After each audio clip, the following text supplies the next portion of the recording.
On, a- on accueille à présent Olivier Descroisettes, directeur du service agro-équipement de SMAG. Alors, comment et pourquoi intégrer les données dans les outils existants? On va voir le cas de Datacrop à présent. 15 minutes, pareil. Ok, bonjour à toutes et à tous déjà, et puis merci à la chaire agrotique de nous accueillir aujourd'hui, à cette très belle journée. Donc Olivier Descroisettes, directeur du service agro-environnement, il y a un peu d'équipement aussi dans tout ça, chez SMAG, et donc en direction également de l'innovation agronomique.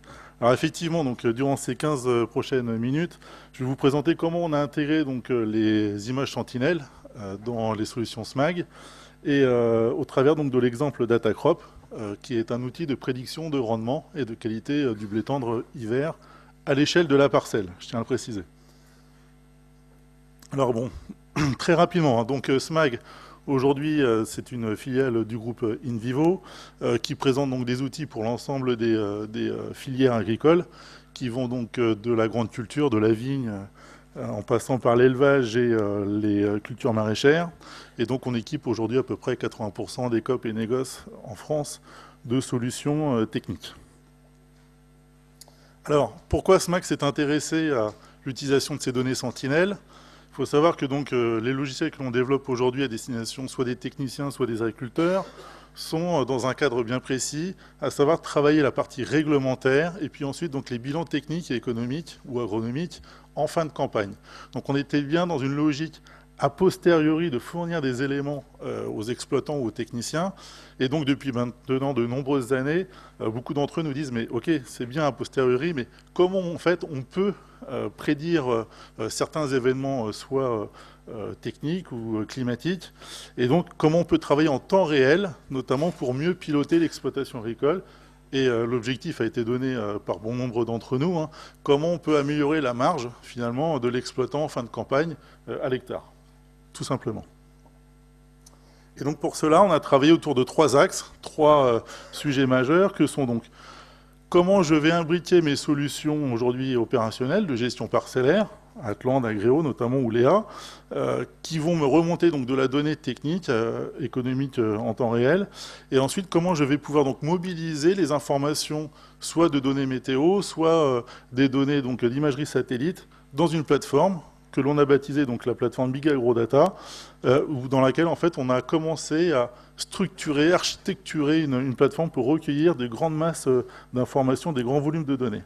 Et donc à partir de toutes ces informations, qu'elles proviennent aussi bien de nos outils de gestion parcellaire ou donc d'autres flux comme les images sentinelles, on a commencé à créer des modèles agronomiques et ou mathématiques, puisqu'on va le voir que bien souvent, la frontière elle est ténue entre l'agronomie et les mathématiques, pour développer des services à valeur ajoutée.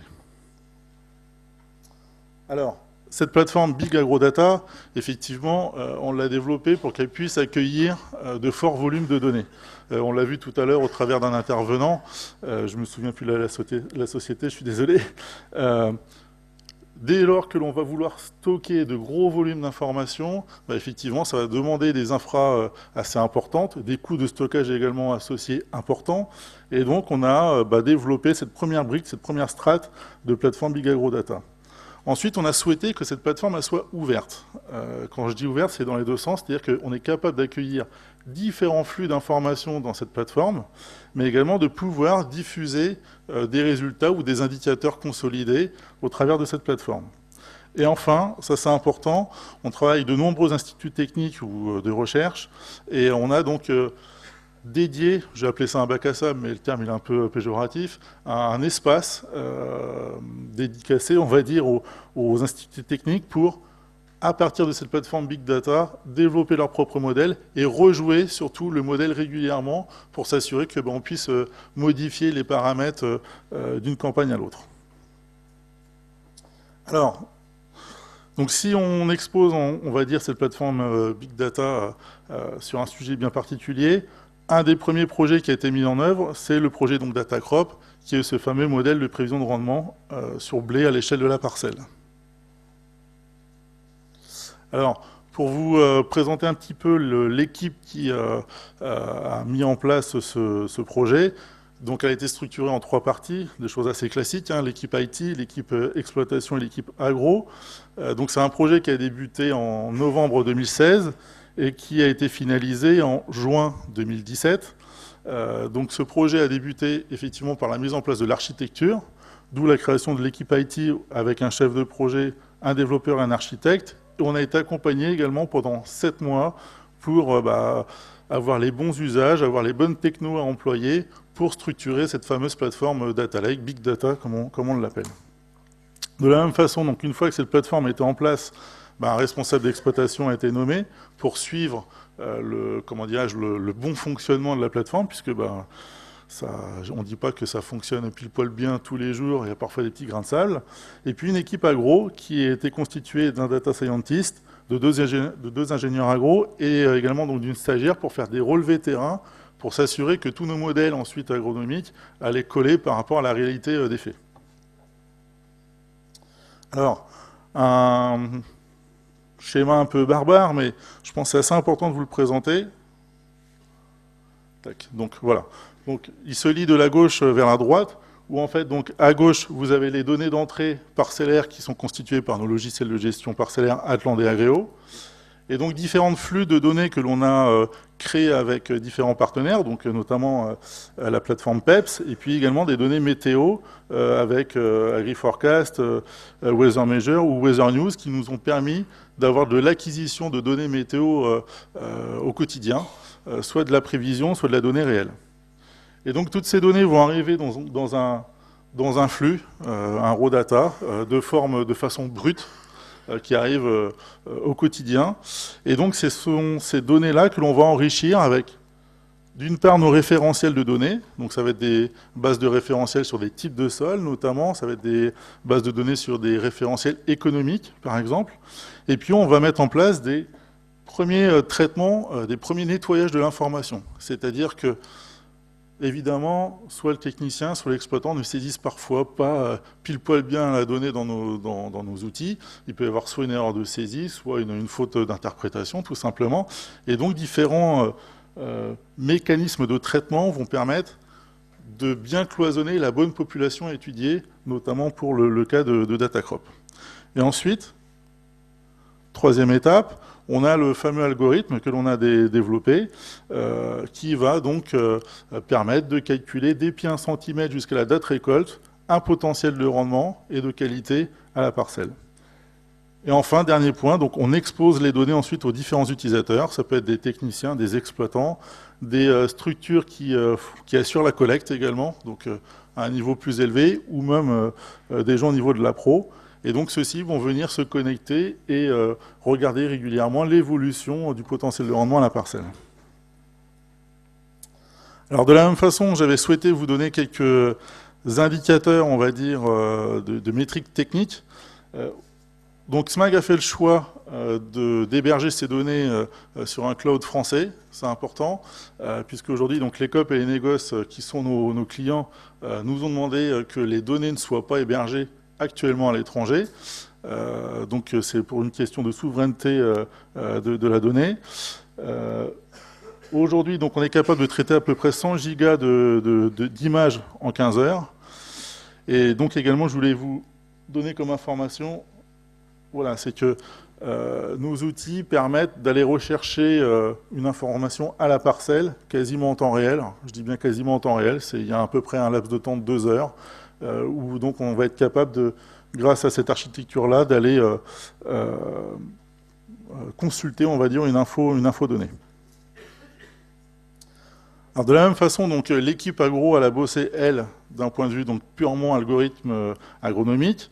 Les 3 données d'entrée sont assez simples, finalement. On est donc sur un système basé sur de la donnée d'entrée météo, avec différentes informations, notamment liées à l'ETP, au rayonnement, ou à des cumuls de température, par exemple. Des infos également parcellaires, qui incluent des infos soit variétales, pour prendre en compte, bien sûr, les différentes dynamiques génétiques, des dates de semis, des objectifs de rendement, avec ou sans contour de la parcelle, pour avoir un indicateur fiable de positionnement, et puis le type de sol, qui lui va intervenir essentiellement sur la RFU, et donc à d'autres stades clés de la culture pour le calcul du rendement. Et bien évidemment, Notre troisième point, de l'image traitée, l'imagerie satellite, avec des indices NDVI. Et effectivement, je rejoins le collègue de Disagri avec des problèmes de, on va dire, un moment de, comment dirais-je, de saturation de cet indice. Et donc, on utilise également un autre indice qui s'appelle le NDRE, nous, pour le coup, pour calculer le potentiel de rendement à partir d'un certain stade. Alors, un exemple de traitement, où là également je rejoins la personne du CNES, où donc on a mis en place une chaîne de traitement qui permet donc de traiter l'image avec une correction atmosphérique, une correction nuageuse. On avait fait des essais avec Theia, clairement. L'année dernière, on s'était rapproché de vous pour mettre en place cette chaîne de traitement. Malheureusement, aujourd'hui, elle n'est pas encore en production à 100%. Donc c'est ce qui nous a, on va dire, guidé la campagne dernière à faire ce choix de traiter en interne dans un premier temps. Pour autant, ce ne sont que des chaînes de traitement. Je pense que vous avez beaucoup plus de valeur ajoutée que nous sur ces parties-là. Ce n'est pas notre métier de faire de l'imagerie satellite. En revanche, à date, c'est largement suffisant pour notre besoin en termes de prédiction de rendement. Parce qu'on n'a pas besoin de, par exemple, beaucoup de précision sur ce type d'informations. Et donc, on va avoir jour par jour, effectivement, pour chaque dalle, un taux de couverture nuageux. Et puis après, donc on va faire des sélections, cette fois-ci à la parcelle, pour dire on garde, on ne conserve pas. Et donc on applique ensuite l'indicateur, notamment NDVI, là, dans ce cas de figure. C'est parfait. Et donc aujourd'hui, finalement, en synthèse, qu'est-ce que l'on a? Donc on a de la donnée d'entrée météo, d'accord, donc avec différents pas d'échelle depuis 1975 à une échelle de 25 km par 25 km, pour avoir donc tout cet historique météo et pour voir si finalement on est en avance ou on est en retard par rapport à, on va dire, une météo décennale. Et puis ensuite, donc, on a acquis de la donnée météo au jour le jour depuis 2016, avec cette fois-ci un pas de mesure de 36 000 points. Donc en gros, c'est 36 000 communes françaises, je crois qu'il y en a un petit peu moins, 35 575. Si mes cours sont bons, mais ils sont loin maintenant, pour acquérir finalement cette fameuse donnée au quotidien. De la même façon, donc on a fait un premier test la campagne dernière sur 1 300 000 hectares de blé. Donc on avait des coopératives et négoces partenaires, vous le verrez tout à l'heure sur la carte. Aujourd'hui, sont hébergés dans les solutions SMAG environ 4 200 000 hectares de blé. En France, il y a entre 4,8 millions et 5,2 millions hectares de blé collectés chaque année. Donc on va, cette campagne, produire maintenant à plus grande échelle Datacrop pour vérifier la pertinence du modèle. Également, donc, à titre d'exemple, je vous ai remis ici des volumétries d'images stockées, donc environ 1000 images satellites traitées par mois. Et puis également de la donnée météo qui provient d'objets connectés, donc avec un système d'avalanche de données qui nous parvient toutes les 15 minutes des différentes stations météo connectées qui sont disposées par les COP ou négoces partenaires sur le territoire français. Et donc qui viennent enrichir encore un peu plus précisément les données d'entrée météo que l'on a classiquement. Alors aujourd'hui, donc, on est à peu près à 100 gigas de données quand on a commencé le projet. Maintenant, on approche les 300 gigas de données au quotidien, et soit environ 9 téras de données par mois stockées.